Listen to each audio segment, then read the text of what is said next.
Does the cement in barns hurt animals' feet? Is there a difference between brown eggs and white eggs? What is a factory farm? Are large fast food chains breeding chickens so that they have 4 wings? Is having a free-range chicken farm practical in Alberta? Are buffalo wings really from buffalo? Do we eat dairy cows? What does animals eat?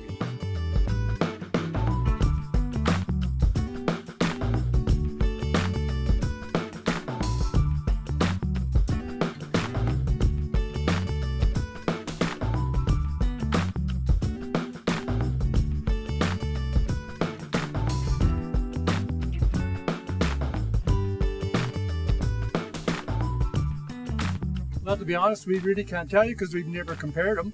The only thing we do know by some reports that the black Angus has maybe got a little more marbling in it, and the marbling gives you the flavor of the beef. So some of the reports we read out of the US, they've done some experiments, and it has said the reds lack a little bit of marbling compared to the black genetics. So next time we do an animal, we'll keep one of each and we'll let you know.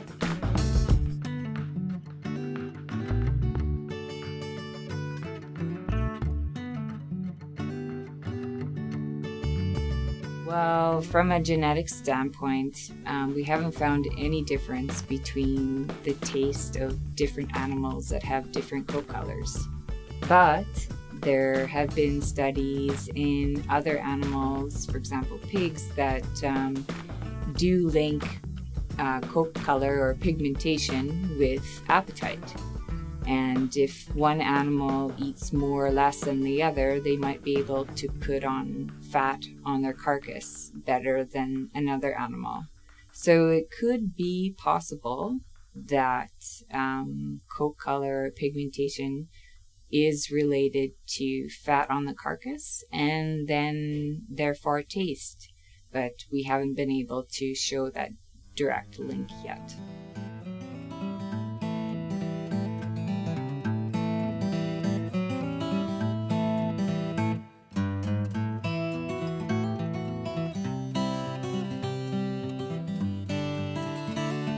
Set of standards. It's a set of practices that you need to adhere to, but it has a very specific meaning of space allotment for animals and lighting regulation and management of the land, and it isn't just a kind of a fluffy word. You have to adhere to certain standards in order to become certified organic, and people have a distrust of what that means, but it is a very specific set of rules you need to abide by and go beyond in our case.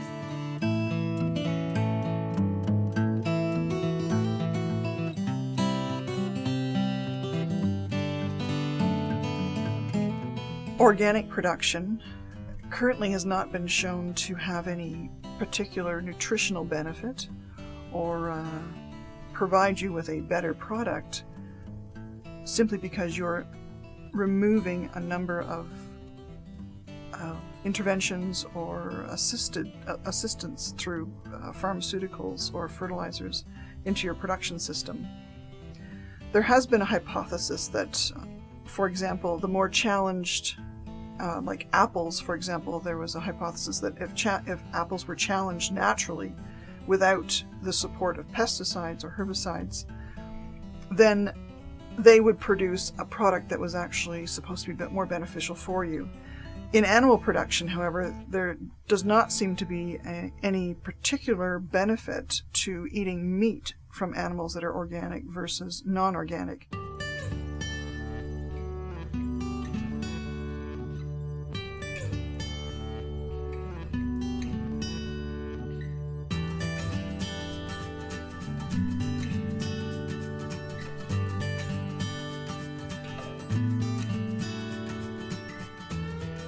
Animals with diseases here they either go 2 ways. They either are cured on the farm or they don't make it.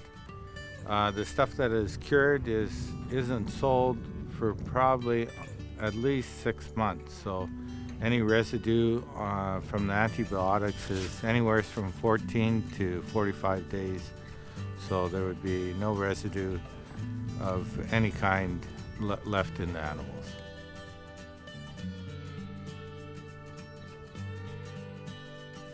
I Animals with diseases on the farm, they really take two routes before we know whether they're going to be eaten. These are usually, young calves, or in the case of cows, older cows or bulls. But if they do have diseases, they're treated. If there is a treatment available for them, and they oftentimes get over it, and then we have to exercise strict withdrawals on the drugs that they were given, primarily antibiotics, but other things as well, painkillers and these sorts of things. So the farmers exercise strict protocols to withdraw those drugs before they're deemed fit for human consumption. So the drugs have been eliminated from the animal. In some cases where we're not successful, obviously the animal may die or have to be put down for welfare reasons, in which case we do an autopsy and try to figure out if A, our diagnosis was right, and then B, if we can do something for the farmer for his other animals in the future.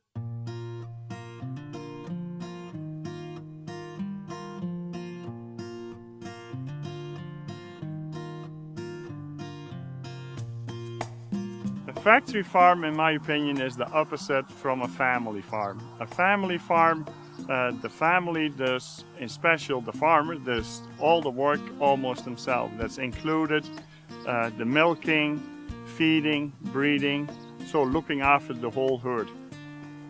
If we look at the factory farm, that is mostly a farm, but it's quite bigger than a family farm, where multiple people doing their task, and these tasks are mostly the same task every day.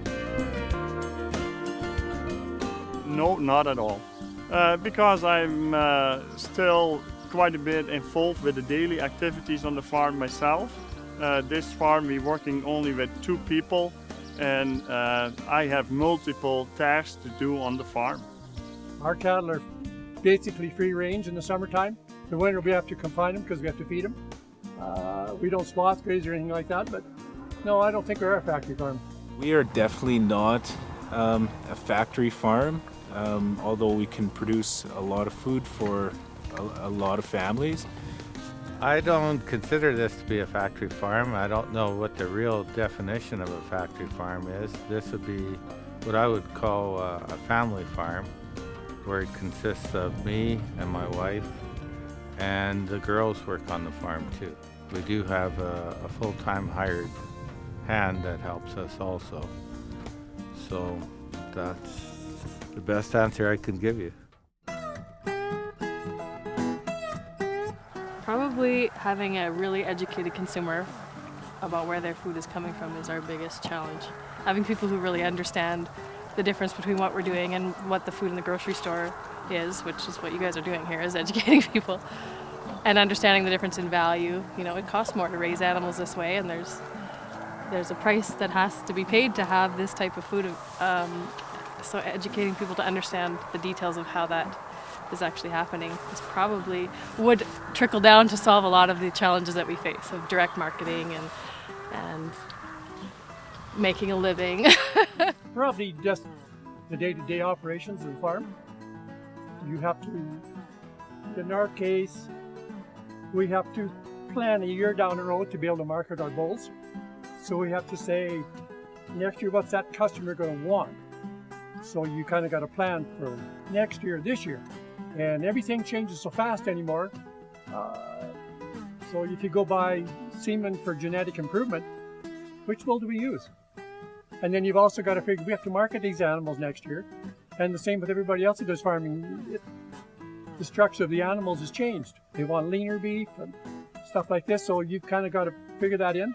And marketing's got to be a big thing. It's just about a full-time job marketing anymore. And if you don't have access to doing it, we do our advertising by word of mouth when we sell our bulls. People tell one another, and that's the way we do it. And we've done it that way for 15 or 20 years now, so it's a lot of planning in that. So that's about all I know. I guess the biggest challenge is the prices that we get for our commodity.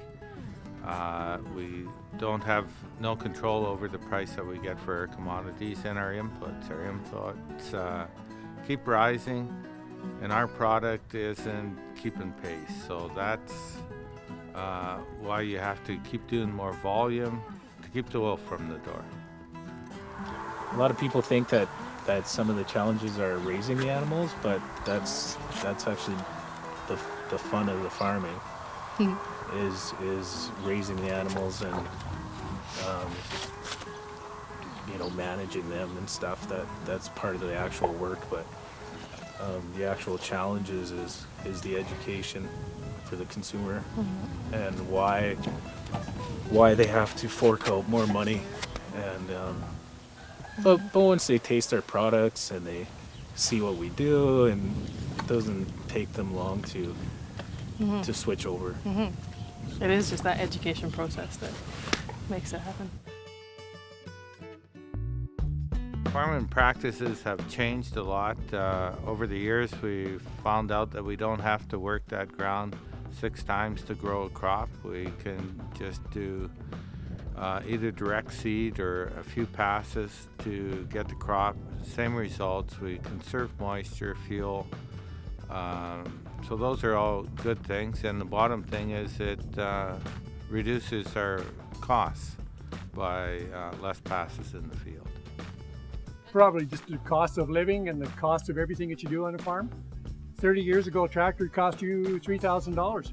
They're 120, 130, 140, 200,000. So just economic pressure, you have to do things differently, and you have to come in with that, like the time you do your fertilizer bills and all your other expenses, you have to get bigger, and yet you've kind of got to figure out the happy medium that you can do for a workload. So the 20 cows, the 5 pigs, the 10 chickens aren't going to make you a living today. No.